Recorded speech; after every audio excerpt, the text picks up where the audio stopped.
Hello दोस्तों, उत्कर्ष academy Ratlam की ओर से मैं विजय केसरा आपका बहुत बहुत स्वागत करता हूं। जीएस की सीरीज के तहत हम राष्ट्रपति के बारे में अध्ययन कर रहे थे। पिछले वीडियो में हमने राष्ट्रपति के अनुच्छेद और कुछ आवश्यक जो इम्पोर्टेंट फैक्ट है उनके बारे में पढ़ा था। आज हम इस वीडियो में कंटिन्यू करते हैं और हम पिछले वीडियो में पढ़ रहे थे राष्ट्रपति की शक्तियों के बारे में। तो मैं आपको फिर से बता देता हूँ कि राष्ट्रपति अपनी शक्तियों का प्रयोग किस प्रकार करता है। तो मैंने आपको बताया था राष्ट्रपति अपनी शक्तियों का प्रयोग किस प्रकार करेगा। एक तो स्वयं एवं अपने अधीनस्थ अधिकारियों के द्वारा, अपने अधीनस्थ अधिकारियों के द्वारा जितनी भी शक्ति होती है राष्ट्रपति की, वह या तो वह स्वयं प्रयोग करेंगे उसका या अपने अधीनस्थ अधिकारियों के द्वारा। ठीक, हम बात करते हैं राष्ट्रपति की शक्तियों में नियुक्ति संबंधी शक्तियाँ जो पिछले वीडियो में हमने पढ़ी थी। तो यहीं से स्टार्ट करते हैं हम नियुक्ति संबंधित नियुक्ति की शक्तियाँ।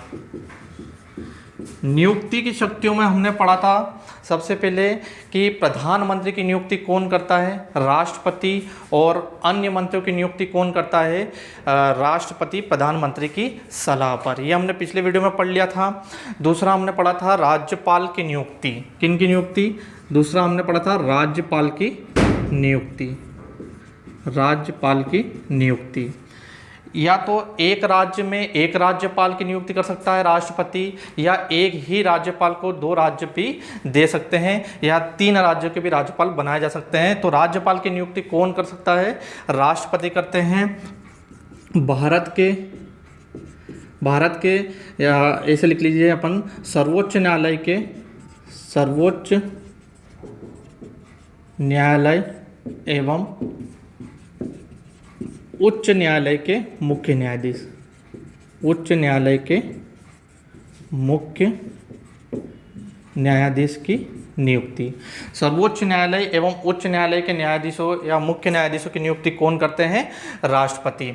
ठीक, हमने यहाँ तक पिछले वीडियो में पढ़ लिया था प्रधानमंत्री एवं अन्य मंत्रियों की नियुक्ति राष्ट्रपति करेंगे, राज्यपाल की नियुक्ति राष्ट्रपति करेंगे, और सर्वोच्च न्यायालय एवं उच्च न्यायालय के जो मुख्य न्यायाधीश होते हैं उनकी नियुक्ति कौन करते हैं? राष्ट्रपति। और ये जो पावर होती है ये राष्ट्रपति की न्यायिक पावर होती है। कैसी पावर होती है? न्यायिक शक्ति के अंतर्गत आता है। अगर क्वेश्चन आता है कि राष्ट्रपति की न्यायिक शक्ति का प्रयोग राष्ट्रपति किस लिए करता है, तो सर्वोच्च न्यायालय और उच्च न्यायालय के मुख्य न्यायाधीशों की नियुक्ति राष्ट्रपति की न्यायिक शक्ति कहलाती है। अगला हम देखते हैं किन की नियुक्ति करते हैं। तो भारत के नियंत्रक एवं महालेखा परीक्षक की नियुक्ति, नियंत्रक एवं महालेखा परीक्षक की नियुक्ति। और एक लाइन या एक सीक्वेंस हमको याद रखना है हमको और इनके बारे में हम एक वीडियो में पूरा संपूर्ण विस्तृत से जानेंगे। कौन होते हैं नियंत्रक महालेखा परीक्षक, इनके कार्य क्या होते हैं, क्या करते हैं, सभी चीज़ को हम अलग से एक वीडियो बनाएंगे और उसमें हम जानेंगे। दूसरा, भारत के महान्यायवादी की नियुक्ति, भारत के महान्यायवादी की नियुक्ति।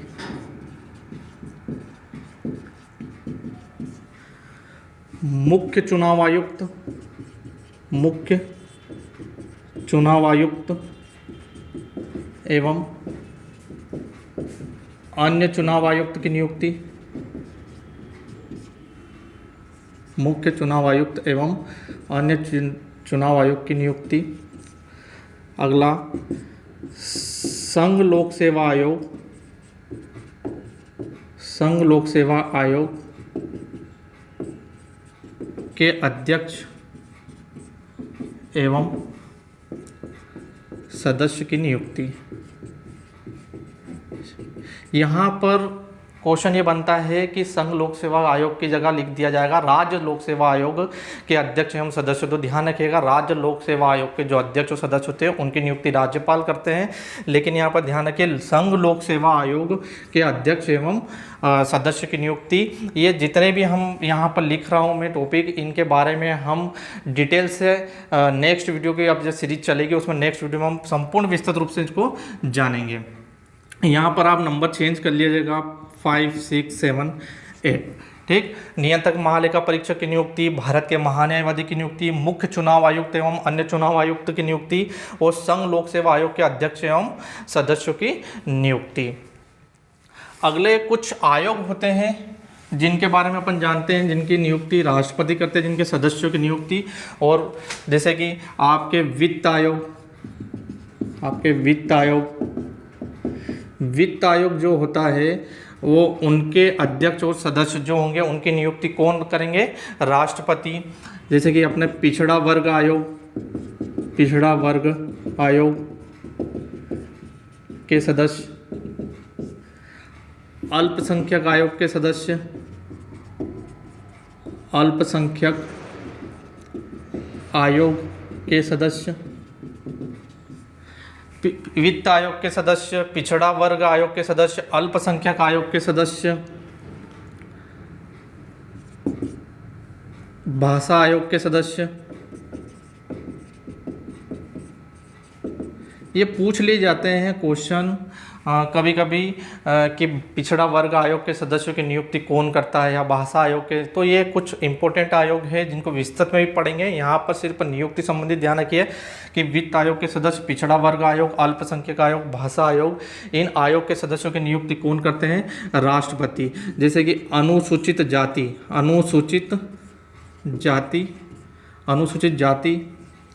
एवं जनजाति के प्रशासन संबंधित आयोग के सदस्य। ठीक। ये सारे आयोग हैं जिनको हम डिटेल में भी जानेंगे, पर यहाँ पर हमें सिर्फ इतना ध्यान रखना है कि इनके सदस्यों की नियुक्ति कौन करते हैं? राष्ट्रपति। ठीक है दोस्तों।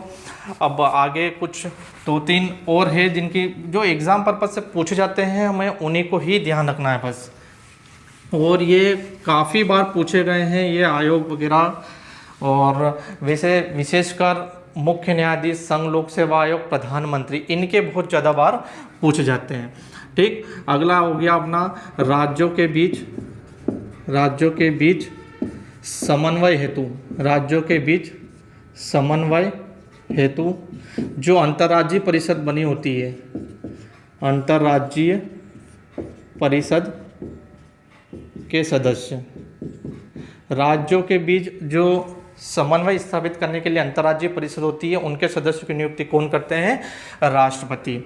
और हम अगर देखते हैं कि राजनीतिक शक्ति के अंतर्गत क्या करते हैं राष्ट्रपति? राजदूत की नियुक्ति करते हैं। राजदूत की नियुक्ति, भारत से बाहर जो देश होंगे, हम उन देशों में राष्ट्रपति अपने भारत के राजदूत नियुक्त करेंगे। और जो बाहर के विदेशी जो राजदूत होते हैं, जो अपने भारत में रहते हैं, विदेशी जो भी समझौता होता है विदेशों से, और उनको राष्ट्रपति करते हैं।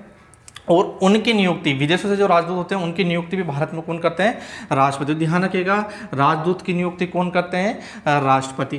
तो ये इंपॉर्टेंट फैक्ट है जो एग्जाम में बार बार पूछे जाते हैं। और ये जो शक्ति होती है राजदूतों की नियुक्ति, ये एक प्रकार की राजनीतिक शक्ति होती है। किसी शक्ति होती है?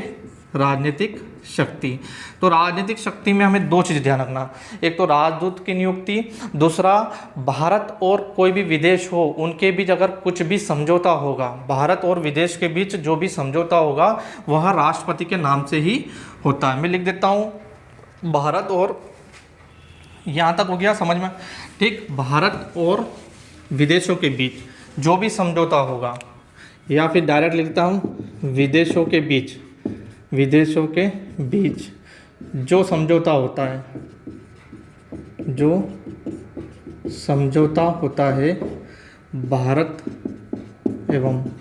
भारत एवं विदेशों के बीच जो समझौता होता है वह राष्ट्रपति के नाम से होता है। किसके नाम से होता है? राष्ट्रपति के नाम से होता है। और ये जो शक्ति होती है, ये शक्ति कौन सी होती है? राजनीतिक शक्ति। तो ध्यान रखिएगा, राजनीतिक शक्ति में क्या है? एक तो राष्ट्रपति राजदूतों की नियुक्ति करता है, दूसरा भारत एवं विदेशों के बीच जो भी समझौता होगा वह किसके नाम से होगा? राष्ट्रपति के नाम से होगा। न्यायिक शक्ति में भारत के मुख्य न्यायाधीश और उच्च न्यायालय के मुख्य न्यायाधीश की नियुक्ति कौन करेगा? राष्ट्रपति। तो ये थे राष्ट्रपति के नियुक्ति संबंधित पावर या शक्ति। अगली शक्ति हम देखते हैं आपातकालीन शक्ति। अगली शक्ति कौन सी है? आपातकालीन शक्ति। तो आपातकालीन शक्तियाँ, आपातकालीन शक्तियाँ से मतलब क्या है? अगर इमरजेंसी लग चुकी है भारत में तो राष्ट्रपति अपनी आपातकालीन शक्तियों का प्रयोग कर सकता है। तो 3 प्रकार के आपातकालीन शक्तियाँ दी गई है। सबसे पहला होता है राष्ट्रीय आपात, सबसे पहला होता है राष्ट्रीय आपात, ठीक। अनुच्छेद 352 352 में राष्ट्रीय आपात की शक्ति है राष्ट्रपति में। हम देखेंगे इसको पूरी डिटेल से कि राष्ट्रीय आपात होता क्या है। जब हम नेक्स्ट वीडियो बनाऊंगा मैं इनके ऊपर, जब पूरी डिटेल्स जानेंगे। यहाँ पर सिर्फ इतना ध्यान रखिए कि राष्ट्रीय आपात की शक्ति किस में दी गई है? अनुच्छेद 352 में। और किसे दी गई है? राष्ट्रपति को। दूसरी शक्ति होती है राष्ट्रपति शासन, दूसरी शक्ति होती है राष्ट्रपति शासन, दूसरी शक्ति होती है राष्ट्रपति शासन। राष्ट्रपति शासन 356, अनुच्छेद 356 और अनुच्छेद 365 दोनों ध्यान रखा, दोनों अलग अलग हैं। हम इसको डिटेल में पढ़ेंगे। अभी सिर्फ आप अनुच्छेद ध्यान रखो। अनुच्छेद 356 और 365 क्या बोलता है? राष्ट्रपति शासन। राष्ट्रीय आपात अनुच्छेद 352 और लास्ट है वित्तीय आपात, लास्ट है वित्तीय आपात अनुच्छेद 360, अनुच्छेद 360। अभी तक 3 प्रकार के आपातकालीन स्थिति है भारत में। सिर्फ एक ही वित्तीय आपात है जो अभी तक प्रयोग में नहीं लाया गया, नहीं लगा है। बाकी राष्ट्रीय आपात, राष्ट्रपति शासन लग चुके हैं। हम इन्हें फुल डिटेल में जानेंगे, एक वीडियो बनाकर पूरा कंप्लीट। बस यहाँ पर आपातकालीन शक्तियाँ राष्ट्रपति को कितने प्रकार की दी गई है? 3 प्रकार की, राष्ट्रीय आपात, राष्ट्रपति शासन और वित्तीय आपात। नेक्स्ट पावर देखते हैं हम राष्ट्रपति का, क्षमादान की शक्ति।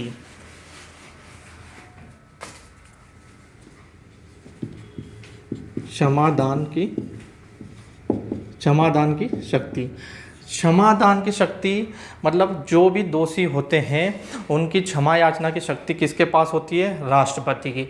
अब क्षमादान की शक्ति के तहत राष्ट्रपति अपनी कौन कौन सी पावर यूज़ करता है? तो आप पहले तो अनुच्छेद ध्यान रखिएगा। अनुच्छेद 72, अनुच्छेद 72 राष्ट्रपति को, अनुच्छेद 72 राष्ट्रपति को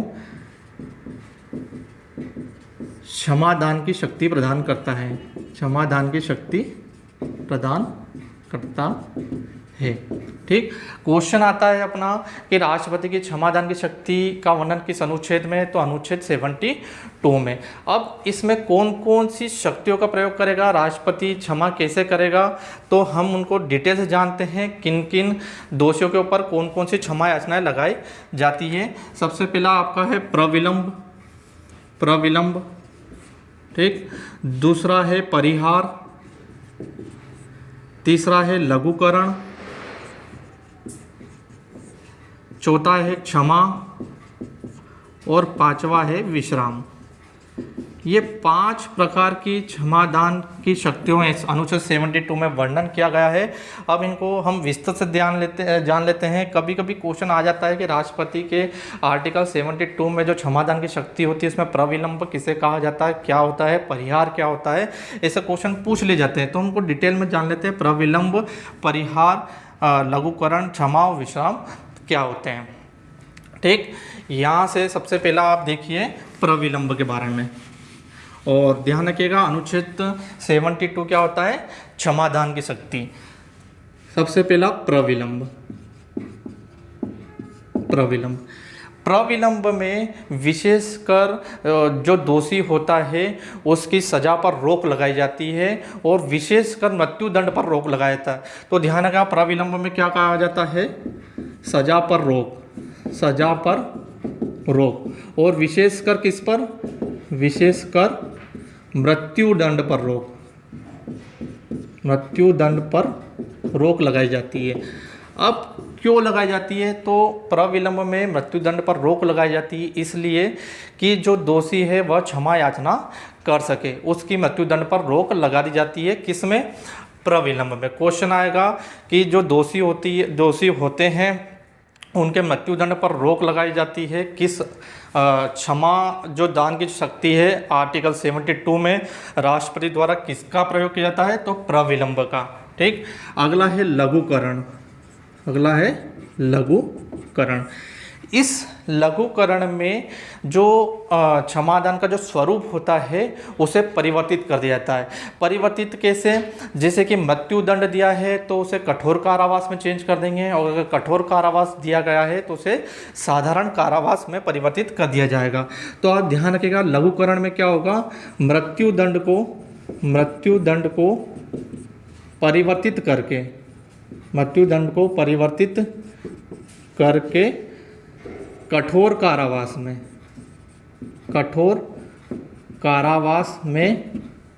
या साधारण कारावास में परिवर्तित मृत्युदंड को परिवर्तित करके कठोर कारावास में या साधारण कारावास में परिवर्तित कर दिया जाता है। मतलब यहाँ पर क्या परिवर्तित हुआ, यहाँ पर सजा का स्वरूप बदला, सजा का स्वरूप बदल जाता है।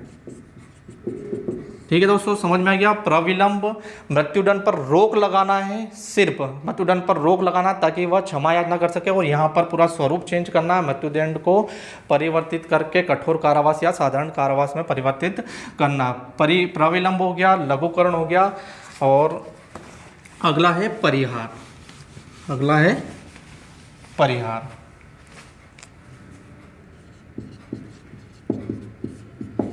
परिहार के अंतर्गत स्वरूप को नहीं बदला जाता है, सजा का स्वरूप वही होता है, बस उनकी जो सजा थोड़ी कम कर दी जाती है। तो आप ध्यान रखिएगा, परिहार में क्या होता है, बिना स्वरूप बदले सजा को कम कर दिया जाता है, सजा को कम कर दिया जाता है। जैसे अगर 10 वर्ष का कठोर कारावास है, 10 वर्ष का कठोर कारावास है, तो उसे 5 वर्ष का कर दिया जाता है, तो उसे 5 वर्ष का कठोर कारावास कर दिया जाता है।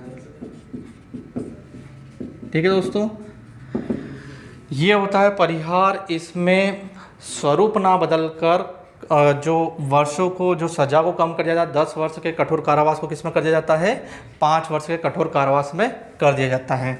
अगला है लास्ट क्षमा। क्षमा अगर राष्ट्रपति करता है तो इसमें पूरी सजा समाप्त हो जाती है, मतलब बंदीकरण और दंड दोनों समाप्त हो जाते हैं। तो क्या होता है, बंदीकरण एवं दंड दोनों समाप्त हो जाते हैं। ठीक है दोस्तों, ये होते हैं 4 प्रविलंब, परिहार, लघुकरण और क्षमा। लास्ट है अपना विश्राम। और जो विश्राम क्षमादान के तहत आर्टिकल 72 के तहत जब विश्राम का प्रयोग किया जाता है या विश्राम को लागू किया जाता है, तो यह होता है विशेष स्थिति में सजा को कम करना, विशेष स्थिति में सजा को कम करना। जैसे गर्भाकाल की स्थिति में स्त्री की सज़ा कम कर दी जाती है, स्त्री की सज़ा कम करना। ये प्रयोग होता है। विश्राम की स्थिति सिर्फ एक ही होती है कि गर्भाकाल की स्थिति में जो सज़ा होती है तो उसी की वो कम कर जाती है, ये होती है विश्राम की क्षमा याचना। तो दोस्तों, आज हमने राष्ट्रपति की नियुक्ति शक्तियाँ पढ़ी, आपातकालीन शक्तियाँ पढ़ी और क्षमा याचना शक्तियाँ पढ़ी। नेक्स्ट वीडियो में हमारा ये कंप्लीट हो जाएगा। तो हम राष्ट्रपति की शक्तियों को हम छोटे छोटे या शॉर्ट जो वीडियो में ही इसको पढ़ेंगे, ताकि आपका समय भी बर्बाद नहीं हो और आपको समझ में अच्छा आए। पहले जो भी स्टूडेंट हमसे नए जुड़े हैं वह मेरा पहले वाले वीडियो देखिए, ताकि एक सीरीज़ में चलता रहेगा तो आपको अच्छी तरीके से समझ में आएगा। तो ठीक है दोस्तों, अब हम मिलते हैं नेक्स्ट वीडियो में। अगर ये आपको वीडियो अच्छा लगा हो तो प्लीज़ इसे सब्सक्राइब करिएगा, लाइक एवं शेयर करेगा। Thank you.